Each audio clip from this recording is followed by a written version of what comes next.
Itin natin ang panalangin tinuro ng Panginoong Hesukristo.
Lahat po ay naanyayang magsiluhod bilang paggalang sa banal na espiritu sa katauhan ng mahal na Apo Kunching.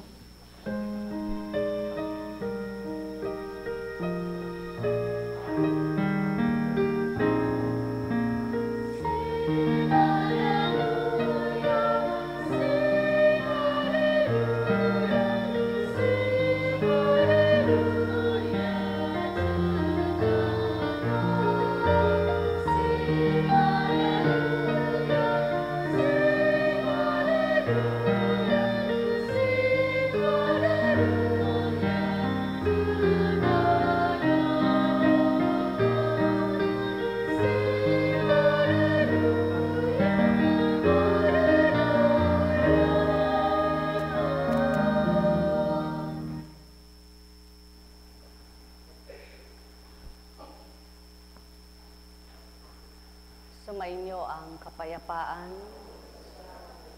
Kay buti ng Ama, sadyang kay dakila niya.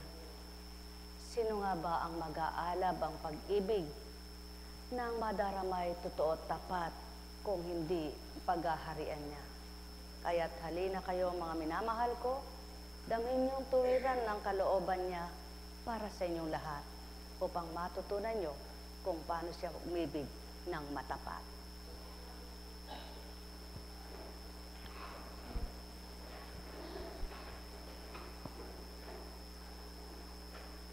Ang wika nga, anong apoy ang maglalagablab kung hindi mo ito susulsulan? At anong tubig ang di malalagok kung ito'y malinaw at malinis? Subalit gaano man karami ang tubig na nakikita mo, kung marumi, sasalo ka ba para ito'y inumin?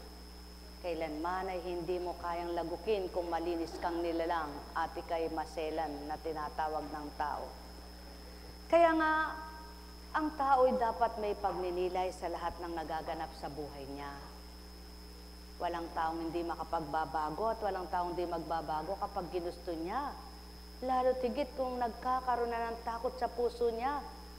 Hindi takot o kaduwagan sa kapwa niya, kundi takot sa Ama at duwag ng magkasala. Buhay ba ang Ama? Kaya nga ang wikay, habang nililinisan ka, lalo kang bumabango sa pananaw ng Ama. Subalit, kapag dinumihan mo ang malinis na handog niya, ikaw na ang may sala. Ang may pandinig ay nakarinig. Mula kay Lucas. Mag-ingat kayo na huwag magumon sa katakawan at paglalasing, at mabuhos ang inyong isip sa mga intindihin sa buhay na ito. Baka abutan kayo ng araw na yaon na hindi handa, sapagkat darating yon ang di naasahan ng tao, buong daigdig, sa buong daigdig. Kaya't maging handa kayo sa lahat ng oras, lagi ninyong idalangin na magkaroon kayo ng lakas upang makaligtas sa lahat ng mangyayaring ito at makahaharap kayo sa anak ng tao. Araw-araw si Jesus ay nagtuturo sa templo, kung gabi umaalis siya at nagpaparaan ng magdamag sa bundok ng mga olibo. Kaya't maaga pa'y nagtutungo na sa templo ang mga tao upang makinig sa Kanya. Ganyan lamang ang buhay sa ibabaw ng mundo. Ang nalilibang sa kung anong kinalilibangan niya, doon nakatuon ang isip at diwa niya. Subalit, ang may ginagawa kaukulan sa kabutihan at kagalakan, kabanalan, doon naman nakatuon ang damdamin niya. Kaya kung magninilay at magbubulay ang tao, alin nga ba ang tunay na mas mahalaga at masarap pag-ukulan ng pansin at tuon? Yaong wala ka bang pakinabang na pinagpapagalan mo o sa malaking pakinabang mo na hindi mo namamalayan kay sarap pala ng pakinabang na ito? Sapagkat ang pagkakagumon sa paglalasing, pagsusugal, kung ano-ano man, na walang kinalaman ng kaluluwa at walang patutunguhan na maganda, ito ay parang pagsasayang ng araw at oras ng tao sa mundo. Sapagkat walang pakinabang na maganda at mainam na tatamuhin ng tao. Subalit mag-aksaya ka ng panahon at magbigay ka ng oras at mag-ukol ka ng oras sa iyong pagiging marapat sa pananaw ng Ama. Wakas na ng buhay mo, nakahanda ka pa. Nagwawakas ng buhay mo, masaya ka pa. Sapagkat alam mo, may Diyos ka na tapat sa iyo at naging tapat ka. Buhay ba ang Ama? Totoo ba ang Diyos? Kaya't maliwanag ang tinuran. Ang paalala sa tuwina, maging handa kayo at huwag kayong magumon sa paglalasing.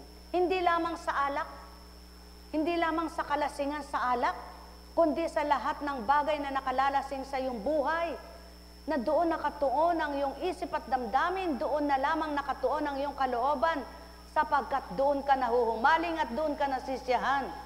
Subalit kung pagtutunan mo ng pagkahumaling ang kalooban ng Ama at maramdaman mo, tuwirang ikaw ang masisiyahan, magagalak kang lubusan. Mapalad ka, anak, sapagkat sa edad mo na yan, nakadama ka't nakakadama, at patuloy mong nakikita, nawa patuloy mo pang makita ang liwanag ng buhay. Pagharian kayo. Kaya't napakagandang pagmasdan at napakainang pakinggan kapag nakikinabang ang mga anak ng Ama na sa kanilang edad, na sa kanilang gulang, mayroon na silang natututunang marapat nilang pagnilayan at may sa buhay habang sila'y nagsisigulang pa. Buhay ba ang Ama? Tapat ba ang Diyos? Totoo ba ang Diyos?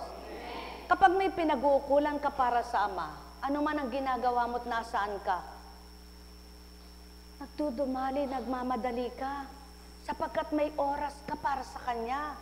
Ibinibigay mo yung oras niya, sapagkat ayaw mong matapos ang maghapon na hindi mo siya pag-ukulan, matapos ang magdamag na hindi mo pa siya pinag-ukulan, sapagkat lagi mo siyang nasa sa isip at nasa damdamin kapag pinaghari niya na ang Espiritu niya sa iyo, naghari na nga ito dahil tinanggap mo. Ang may pandinig ay nakarinig. Buhay ba ang Ama? Tapat ba ang Diyos? Mula sa karunungan ni Solomon, ang mga bagay-bagay ay nagpapalit-palit lang. Tulad ng lira, nababago ang kalagayan ng himig, kahit hindi binabago ang nota. Buhay ba ang Ama? Kung marunong kang manggitara, Pawang katotohanan, alam mo yan. Sapagkat nababago ang himig, ang nota kahit hindi ito ginagalaw kapag ibinaba mo. Sa makatwid ang ibig ituran sa inyo at nais ipaliwanag sa talinghagang pagkikipagniig at pakikipag-usap. Kayo man, sa inyong pananampalataya kapag nakalimot kayo, maaring mabago ang pandamang nabuhay na at ang isip na nabuhay na maliwanag at may pangunawa na. Sapagkat muli na naman, nakaligta ka, nakalimot ka, na iiba na naman ang damdamin at kaisipan mo. Kaya nga kung saan ka nakatuon ng una, nang makalimot kay balik ka na naman masigit pa sa dati. Kaya mas mainam pa yung masama kang nagbago kaysa mabuti kang bumalik ka. Sa iyong pagbabago ay mas maganda't malala sa kabutihan. Subalit kung lumala sa kasamaan, kahawawa ka. Kahit hindi binabago ang nota, ito'y maliwanag na makikita sa mga pangyayari. Ang mga hayop sa katihan ay nagagawang mga hayop sa tubigan. At ang mga nasa tubigan ay umaahon sa katihan. Ibig sabihin, mga minamahal, ano nga bang hindi magagawa sa iyo ng amang maiyahon ka sa buhay mo? Kahit ikay naroroon sa lugmok ng kaputikan, lugmok ng pagkakasala, maiyaahon ka sa patag at mapagbabago ka niya. At kahit naman ikaw ay naroroon sa lublob ng kahirapan, mapagbabago niya at matitigawag ka. Kaya siya'y may pagbabagong nagagawa sa mga anak niya at ang susunod tatalima sa kanya, kayang baguhing ganap niya. Hindi nababago ang lahat ng apoy kahit nasa tubig. At ang likas na kapangyarihan ng tubig ay pagpatay ng apoy ay nawala. Ang mga ningas ay hindi makasunog kahit yaong madaling masunog kung matambak dito tulad ng yelo. Pawang katotohanan, mga minamahal. Anumang init ng pag-iinit ng iyong init ng ulo, ang pagngingit-ngit mo, kung malamig ang nakapaligid sa iyo, mapag-aala ba ng pag-iinit mo ang nararamdaman mong lamig? Mga minamahal, pawang katotohanan, walang hindi magaganap sa mga aral at salita. Walang hindi may patutupad. Sa bawat anak ng amang kumikilala pawa sa kanya, katulad ng nyebe na malamig, at ilagay mo itong apoy, ito bagay magniningas, maglalagablab, kahit kailan ay hindi, sapagkat mapananaig ang lamig na napakarami at mas malaki sa apoy na dapat ay maglagablab. Kung tuwirang mararamdaman nyo lamang sa isip at damdamin nyo'y Ama, walang mag-aalab sa galit, walang magngingit-ngit sa galit, walang magpupuyos ng galit, kundi kahinahunan at pag-ibig ang mararamdaman na tuwiran. Kaya nga, kung natigangan man kayo, maaring muli ay sumibol at maihawon kang muli, maisatyad ka sa ano pa mang pinagdaanan. At kung ikaw naman ay naroroon sa malabis na magandang kabuhayan, maaari ka namang magbalik sa iyong kawalan. Alalaumbaga, walang ang di matutupad at may patutupad ang Ama sa kanyang nasa't layunin. Subalit lahat ng maganda at mabuting ginagawa ng mga anak niya, ang ganti niya'y mainam at mabuti rin naman. Kaya't sinong magduros at maparurusahan, kung mabuti ang ginagawa at mabuti at dika. Nek karamaniyahanam, nek karamaniyahanam, nek karamaniyahanam. Buhay bang Ama? Ang mga ningas ay hindi makasunog kahit yung madaling masunog. Kung natambak na nga dito ay yelo. sapagkat alinbaga ang mas mararing, magaling at pinakamagaling. Ang apoy na ito na nag-aapoy, na binuhusan mo ng yelo, ituloy pa rin. Ang mahal, tunay ang damdamin ng Ama, ang siyang nagbibigay ginhawa. Kalooban ng mga anak niya, inaaliw niya tuwina. Kaya't ang bawat pag-ibig na nadama nila, nakakapag umapaw ang kasiyahan, kakontentuhay, nabubuhay. Sa lahat ng bagay, Panginoon, niloob mong padakilay ng iyong bayan. Hindi mo sila pinabayaan saan mang dako sa lahat ng panahon. At siyaw ng Ama, sa lahat ng panahon na pangangalagaan niya ang mga anak niyang sa kanya'y kikilala, tutupad, susunod sa kanyang magagandang layunin, mabubuting adhikain, tama't tumpak na alay, pangaral na mainam. Ang may pandinig ay nakarinig. Nek karamaniyahanam, nek karamaniyahanam, nek karamaniyahanam. Buhay ba nga ma? Marapat ang tao habang pinagbibigyan, lalo naman siyang nag-aalab sa pag-ibig sa Ama. Lalo marapat siyang kinikilala at tinatanggap ng puso niya. Hindi yaong kapag binabahagi na ng kung anong meron sila, nawawalay na ang puso nila sa Kanya na katuon na sa mga bagay na nasa sa kanila na. Mapapalad kayong mga nasa katotohanan at ang bagay na nakamtan nyo'y hindi nyo pinahigit, pinahalagahan, bagkus ang Ama ang sa tunay layon nyong pagnasahang makamtan.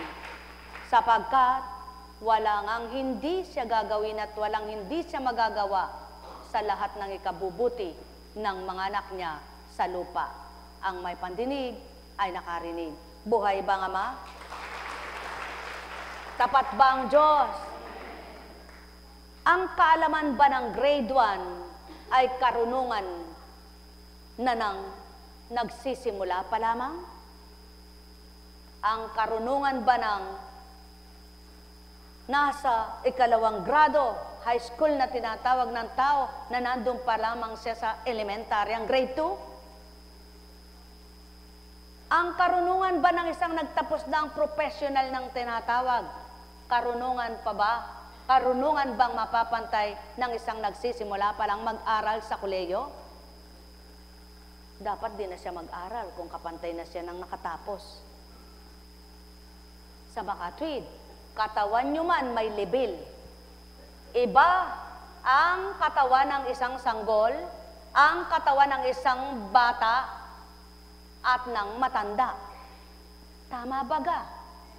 Sa makatwid, hindi pare-parehas ang temperatura ninyo. Kahit sabihin nyo pang kapwa-tao kayo. Kaya't ang bawat tao may kanya-kanyang temperatura. May mataas ang temperatura niya, may mababa ang temperatura niya. Merong mataas ang level ng naaabot niya at may mababa ang naaabot niya. Mapapalad kayong mataas ang angkop na kaloob ng Ama na naabot ninyo at naunawaan ninyo, sapagkat patuto lamang na habang inaabot nyo at kinikilalang mabuti niyang gawa sa lupa, lalo nyo siyang mararamdaman, lalo nyo siyang makikilala. Sumainyong kapayapaan, mga minamahal. Nek karamaniyahanam, nek karamaniyahanam, nek karamaniyahanam. Buhay ba ang Diyos? Tapat ba ang Diyos? Totoo ba ang Diyos?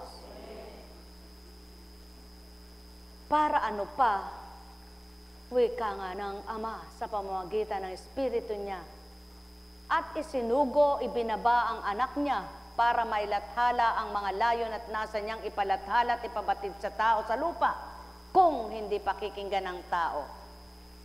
Para ano pa, at may mga pinili at hinirang siya kung magpapantay-pantay din ang karunungan ng mga walang kinalaman ukol sa kabanalan, kaukulan sa kabanalan, at pangsanlibutan lang ang alam. Kaya nga, magkakaiba ng temperatura, magkakaiba ng libil, ngunit sa isang katauhan, isa ang bumuhay. Ang may pandinig ay nakarinig. Nek karameneyahanam, nek karameneyahanam, nek karameneyam. Sa isang katauhan na nagkatawang tao at sa laksang bilang ng tao sa mundo. Isa lang ang bumuhay, isa lang ang nakababatid ng lahat sa buhay ng bawat anak ng Ama. Kaya't mapapalad kayong may natutunan, may pinag-ukulan, at nabahaginan kayo ng di lamang karunungang panglupa, kundi karunungang pang-espiritual, pangkaligtasan ng kaluluwa at katawan. Sumainyong kapayapaan, mga minamahal. Nek karameneyahanam, nek karameneyahanam, nek karameneyahanam. Buhay ba ang Diyos? Tapat ba ang Diyos? Halimbawa, ang itlog na pula walang kulay. Itlog ng itik na nilaga rin ito. At naglaga rin ang isang itlog na itik. Nagkasama sila. Mapipili kaya nung hindi gumawa noon iyon? Alam bang piliin nung taong hindi gumawa noon, dalawang itlog na yon, kung alin ang itlog na pula at itlog na nilaga?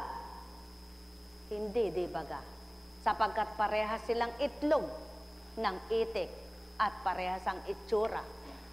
Sa makatwid, ang makakaalam lamang na ito'y itlog na pula at ito'y itlog lang ng nilaga, yung gumawa sa kanilang dalawa.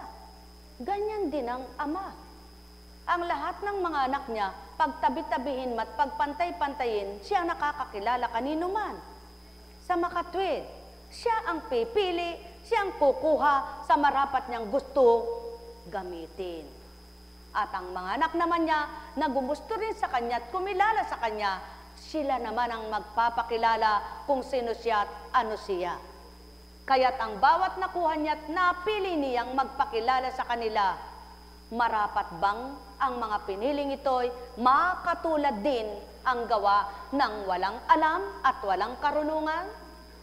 Hindi, sapagkat hindi maaring magpantay ang may kaalaman at walang kaalaman, ang may karunungan at may karunungan. Subalit, hindi maaring magmagaling, magmataas ang may alam at karunungan at pagmamagalingan itong walang alam at karunungan. Bagkos, ito ang magiging isang halimbawa kung papaano siya binahaginan ng halimbawang mabutit mainam ng karunungan at karunungan din namang pag-uusapan upang itong walang alam at karunungan ay matuto't maging ganap ang kanyang karunungan. Buhay bang Ama? Kaya naman itong Amang butihin sa lahat, ang anak niyang isinugo ay iba at kaiba ang ginampanan. Kaya't lahat ng natuto sa kanya't naging ganap ang pagkakaalam ukol sa katotohanan ng Ama, nagsisikap, nagsusumakit silang tumalim at tumupad. At ang mga tapat, sila rin ang nagagalak. Ang may pandinig ay nakarinig. Nek karameneyahanam, nek karameneyahanam, nek karameneyahanam. Buhay bang Diyos? Tapat bang Diyos? Kung inyong pagninilayan sa talinong binigay ng Ama sa mga tao, iba't iba na ang nagagawa at iba't iba na ang nagaganap na pagkakatupad dito sa lupa. Tama ba? Nung unang panahon, ang gamit ng mga tao'y baul lamang.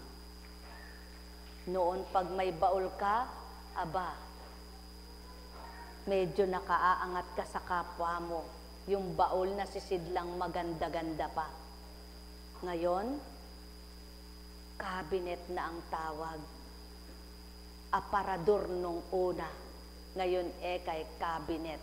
Ano yung aparador? Kaya yung mga hindi alam naman ang salitang cabinet, diyan mo kunin sa aparador. Ang inuutusan yung panahon ngayon, nang alam niya na cabinet, alin po ba yung aparador? Hindi ko po alam ang aparador. Kaya lalagyan ng ano. Hindi po kaya aparador, cabinet. Yun na nga, Nagsigawan pa sila sa isang pinagtatalunan, ang hindi lang pala magkapareha sa pangalan. Ngunit, iisang tinutukoy nila, lalagyan din ng damit yan. Ganyan ang buhay dito sa lupa. Pinagpipilitan ng isa, ipipilit ng isa. Yun nga, alin nga po, ang iyon?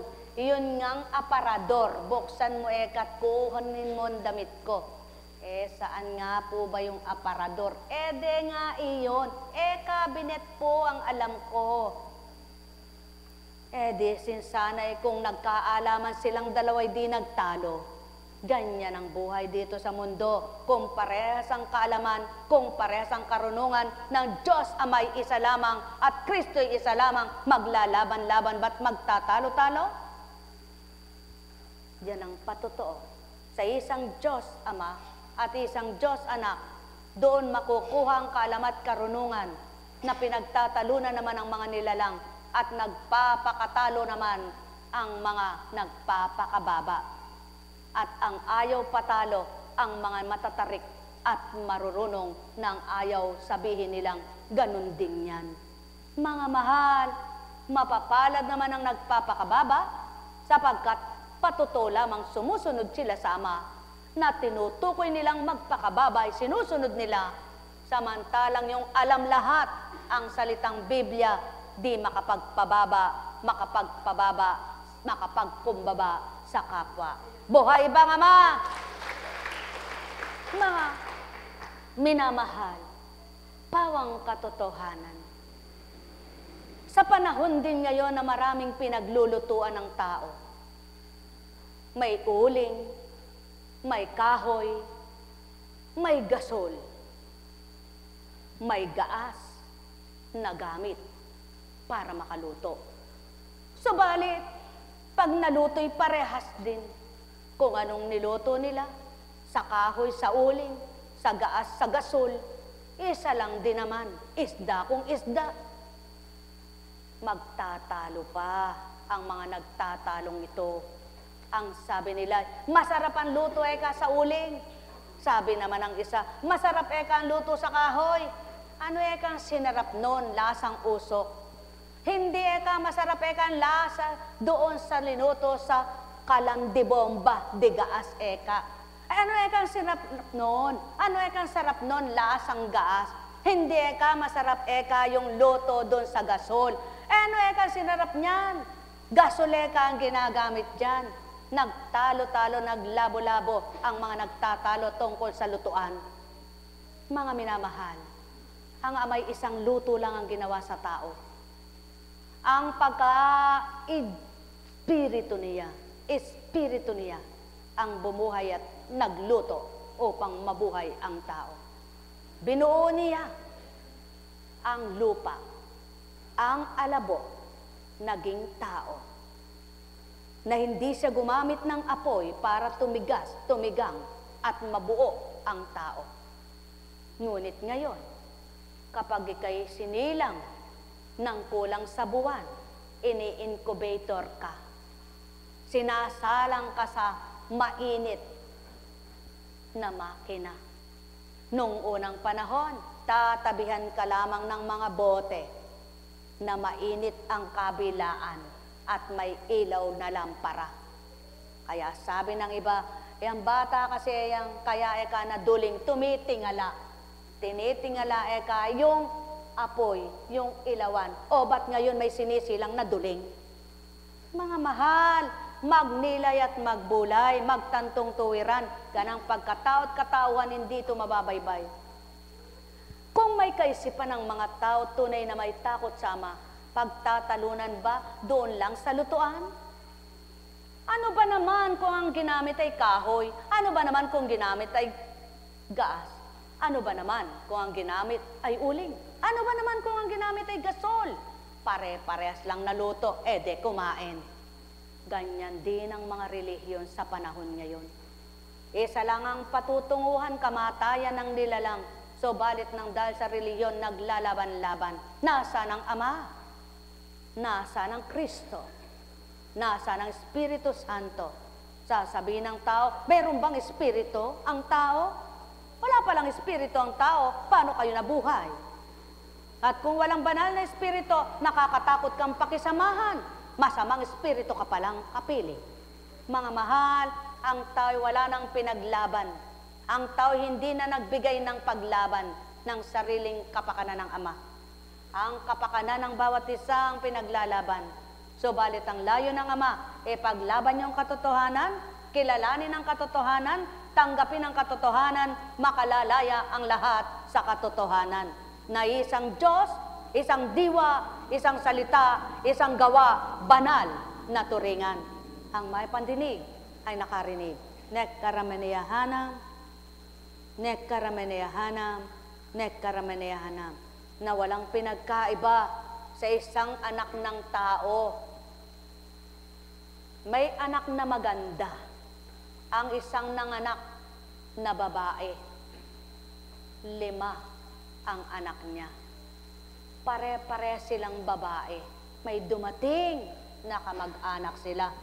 Kanino ba eka anak? Ire. Edi eka anak ko. Ire naman eka. Edi anak ko rin eka. Eri eka. Edi anak ko. Natapos hanggang 5. Kanino eka anak? Ire. Edi anak ko. Ba't ganyan eka?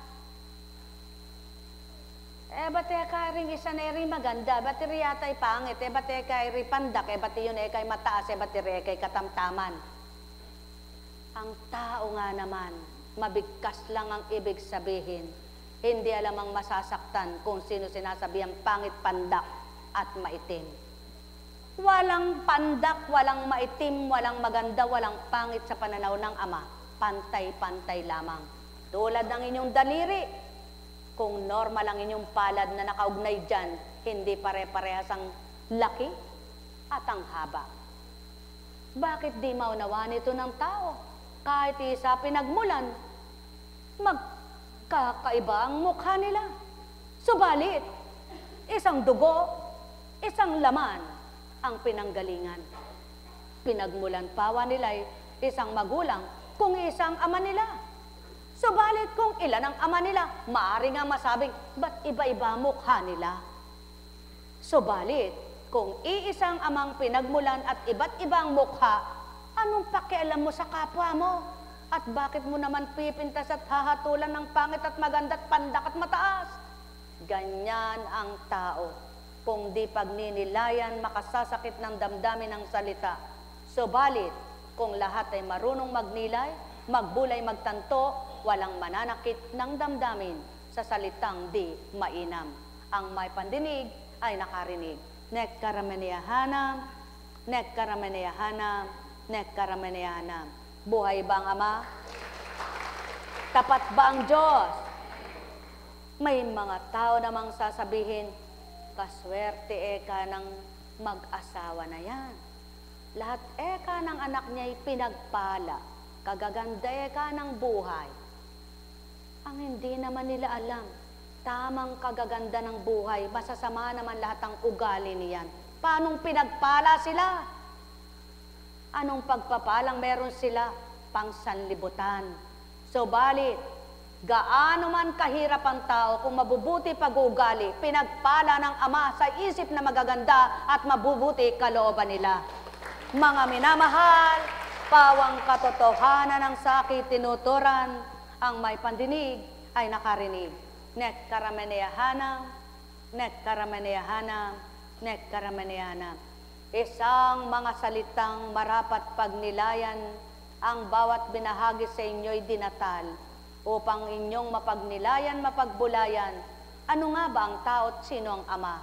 Kung lahat ng sinasabi ng tao ay nakakaligtas sa Kanya, at di niya maririnig, di niya matatantot, masusuri, paanong Diyos siya? Subalit dahil Diyos na nga siya at Diyos ng katotohanan noon, ngayon at kailanman, bulong mo lang, dinig niya. Inisip mo lang, nabasa niya. Ano pa kaya kung buntong hininga? Kaya ilagak niyo lahat sa Kanya at iyukol niyo sa Kanya ang mabuti at kabubuti. Babahaginan kayo ng higit na maganda at mabuti para sa inyo. nek karamaniyahanam, nek karamaniyahanam, nek karamaniyahanam. Buhay ba ang Diyos? Tapat ba ang Diyos? Totoo ba ang Diyos? Purihin, purihin, purihin ang Ama. Napakabuti po ng Diyos, ano? Katagal ko na pong hindi nakakarating ng baliwag doon sa palengke. Sabi ko, ala, sana ba yung lugar na ere? Sana ba mabibili yung ganiri, yung ganon? Pero napakabait po ng Diyos, ano? Kaya palibasa po si Crisay, sanay sa palengke sa baliwag, kahit taga Batangas siya. Siya pong naalala kong isama dahil alam niyang tukuyin yung bilihan ng ganon eh. Dahil minsan po'y nautusan siya. Ano po ang ibig sabihin, ba't ito'y kinuwento? Patotoo lamang ng Diyos, kahit saan ka magtungo, bibigyan ka niya ng kasama. Maring yung sinama mo, hindi nga niya alam lahat. At ikaw namang may isip, maring makukutan kayo ng kaalaman, yung alam mo kung saan, magsabi ka doon. Yung alam niya kung saan, sabihin niya kung saan. Tama baga? Pag nagpanag po yun, lahat ng hinahanap niyo'y makikita. Ano po ang ibig sabihin? Kung may kaalaman man kayo ng karunungang panglupa, at ang karunungang pang-espiritual ay kakamtin pa rin ninyo, magtatama itong dalawang ito, maginhawa sa loob nyo. Sapagkat hindi lamang katawan nyo makikinabang, pati kaluluwa nyo dahil magkasama ang panglupa at pangsanlibutan na tinatawag at pang-espiritual at pangkaharian ng Ama na pinagdaop niya sa isang katawan. Sa makatwid, ang binibigyan niya ng karunungan sa lahat ng sandali, natututunan niyang marapat at dapat sa buhay nilang taglay. Kaya't sa inyong kaparaanan, huwag kayong manahan. Sa kaparaanan ng Ama, lagi kayong magtiwala at maniwala sa Kanya. Pagpalain kayo.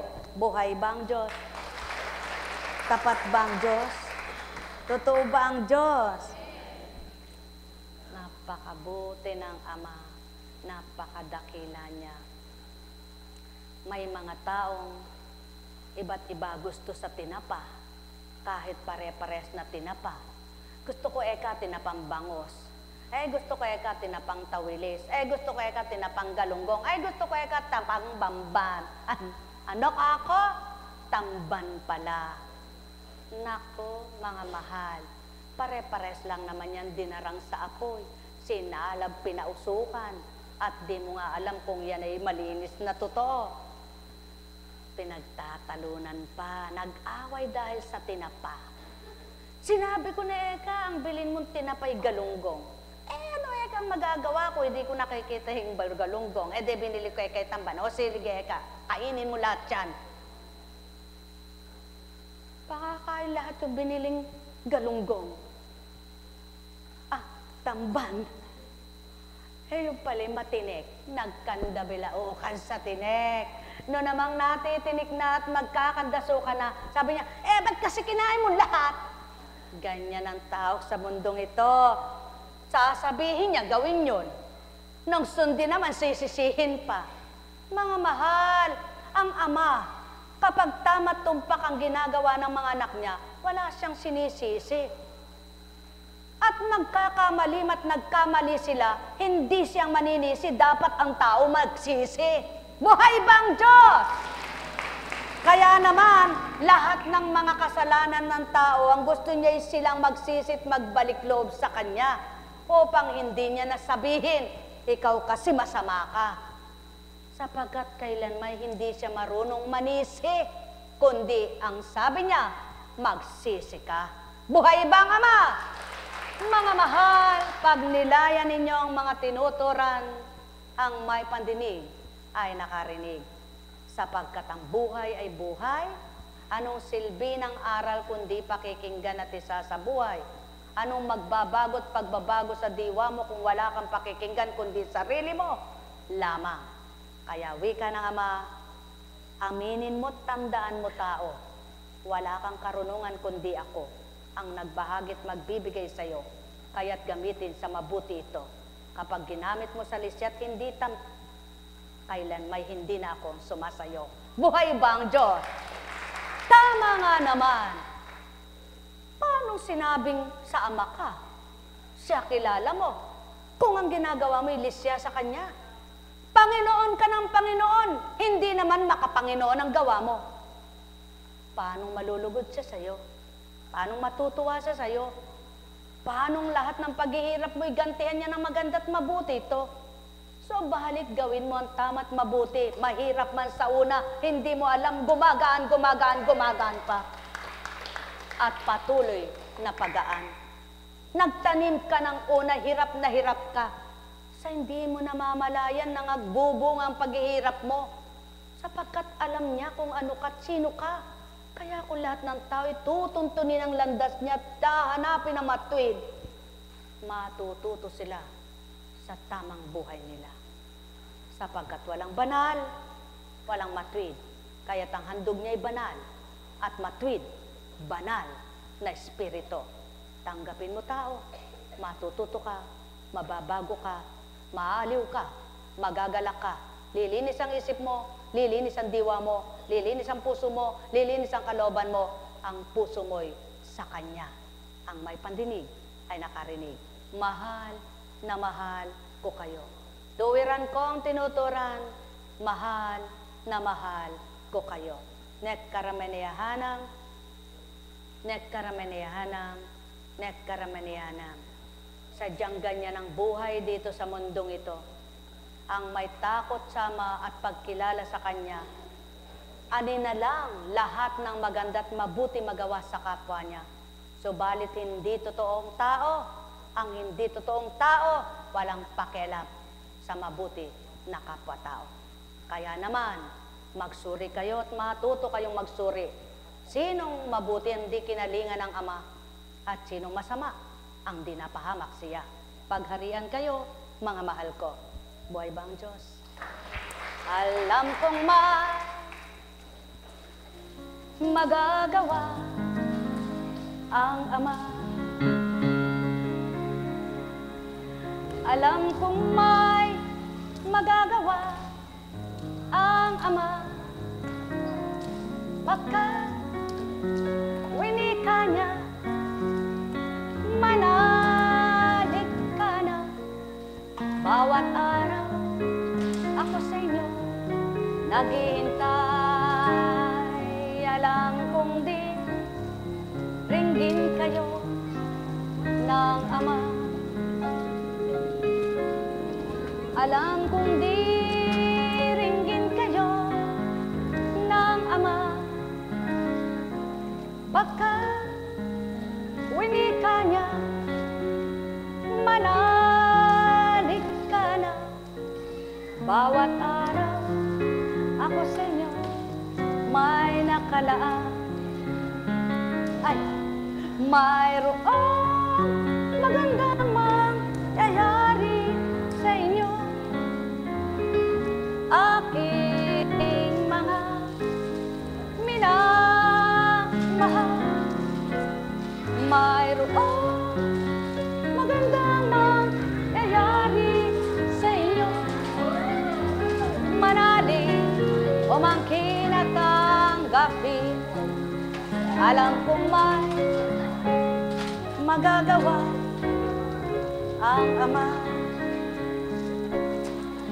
Alam kong may magagawa ang Ama. Pagkat winika niya, manalig ka na. Bawat araw ako sa inyo may nakalaan. Mayroong magandang mangyayari sa inyo. Aking mga minamahal, mayroong magandang mangyayari sa inyo. Manalig o mangkin at tanggapin. Alam kong magagawa ang Ama. Alam kong may magagawa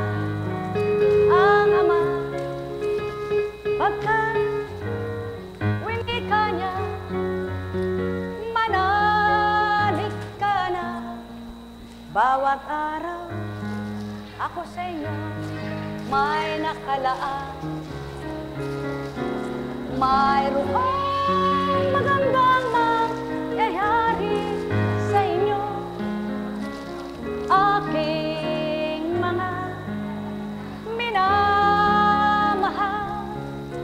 Mayroong magandang mangyayari sa inyo, manalig umangkin at tanggapin. Alam kong may parte-parte magagawa ang Ama. Alam kong may magagawa ang Ama, pagkat winika niya, manalig ka na bawat araw ako sa inyo may nakalaan. May tanong ako sa inyo. Halimbawa, saan tambak kayong kukuha? Isang sisidlan lang na timba ang pagkukunan. Matutuwa ba yung namimigay na hindi sila lahat makakuha? Yung mabait na nagbibigay, mabuting nagbibigay, naaawa siya sa hindi makakakuha, di ba ga? Kaya titingnan niya ito kung paano niya mapaparte-parte sa maraming gustong makakuha. Yan ang Ama, ganyan siya. Yan ang anak, ganyan siya. Sa marami niyang pagpapalang ibinigay sa lupa. Sa nakikita niyang kulang at kulang pa rin sa laksang bilang ng tao, patuloy pa rin siyang gumagawa ng kaparaanan para mabahaginan ng lahat ng tao. Subalit sadyang ganyan, marami ang malabis na mga anak niya. Kaya naman, wala nang panlaban ngayon at dapat ipaglaban kayo at mapaglaban nyo, kundi ang Kanya at di kayo pababayaan niya. Sapagkat wala kayong laban sa kapwa nyo kung kayo'y duwag. Wala kayong laban sa kapwa nyo kung kayo'y mahirap. Wala kayong laban sa kapwa nyo kung kayo'y mangmang. Ngunit ang Ama may laban para sa inyo, sapagkat siya'y kakampi ng lahat. Kaakibat na ganap, mapagmahal, mapag-ibig, iniibig niya ang lahat. Kaya't kung sa Kanya lalapit at sa Kanya'y mangungunyapit, hindi kaya ikaw itadsad niyang ganap.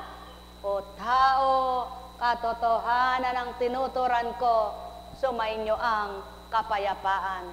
Nek karameneyahanam, nek karameneyahanam, nek karameneyahanam. Katotohanan, katotohanan, yang saki niluwal. Mga katagang inyong marapat pagnilayan at bulay ng lubusan. Sa gayon mapagtatanto nyo, paano nga ba kayo pinagpaparte-parte? Kung paano ang bawat araw at gabi kayo mabuhay ng matiwasay, kayo'y maging galak at masaya ang kalooban. Subalit ilan sa inyo sa laksang bilang ang tuwirang dadama sa mabuting alay at tuwirang susunod sa magandang layunin. O aking mga minamahal at tuwirang iniibig, sumainyong kapayapaan, pagarian kayong tuwiran. Nek karameneyahanam, nek karameneyahanam, nek karameneyahanam. Buhay bang Diyos? Tapat bang Diyos? Sa una, kapag sinisimulan mo yung gampanin mo, parang wala ka pang nababanaag, sapagkat para kang nagsisimula na walang salamin, na nagsusuklay ka, hindi mo alam kung ano itsura mo. Dahil wala kang salamin, sige lang hagod ka sa iyong buhok. Ang hinahagod mo'y buhok, may muta ka pala. Subalit nang magkasalamin ka, nakita mo na lahat kung ano ang dapat alisin sa'yo. Naway, patutuhanan ninyo may salamin na kayong dapat pamarisan at mukhaan ninyo ang gawang halimbawa ng Kristo sa buhay nyo. Pagharian kayo, mga minamahal ko, sa pangalan ng Diyos Ama, Diyos Anak, Diyos Espiritu Santo, mangunat maghari sa inyong liwanag, upang sa gayon lahat ay inyong mabanaag, masilayan yung ganapang marapat, kayo'y tuwirang mga galak. Alalaong baga, sino ang patnubay sa araw at gabi? Sino ang bumubuhay? Dili kaya naman nagpapasigla ng katawan. Kung magkagayot at batid nyo kung sino sa lahat, marapat nyo unahin, tanggapit kilalanin, maghari sa buhay, upang kayo'y maging matwid sa kanyang pananaw. Nek karamaneyahanam, nek karamaneyahanam, nek karamaneyahanam, sapagkat kayang gawin ng lahat nang di nyo nakikita, ngunit kayo may hangganan ang inyong kakayanan. Pagpalain kayo. Mahal na mahal ko kayo. Tuwir kong tinuturan, mahal na mahal ko kayo. Ang may pandinig ay nakarinig. Buhay ba ang Diyos? Tapat po ba ang Diyos? Pag hindi ka nga naman inunawa ng kapwa mo, kung iba ang gampanin mo para sa kanila, may mga tao kasing lahat ng gawa ay gusto'y tama, kahit mali, tama pa rin. Ngunit ang Ama, lahat ng gusto niya at lahat ng tama para sa kanya ay totoong tama iyan. Buhay ba ang Diyos? Kaya kapag sa kanya ka humingi ng kaukulan at nagpaturo ka ng marapat, di mo man siya nakikita, may tuturo niya sa iyong ganap sa pamamagitan ng Espiritu niya, sa patnubay ng Espiritong banal. Pagpalain tayong lahat, wag lang kayo. Buhay ba ang Diyos? Tayo na po, magsimba kayo bukas ng maragdagan ng inyong kaalaman at karunungan, at palalim ng palalim ay mabungkal. At bumabaw naman ang inyong kaligayahan nang hindi kayo maraming hinahanap, ginugusto, kahit ano na, nariyan pa rin. Ala kayong kakontentuhan. Buhay ba ang Diyos?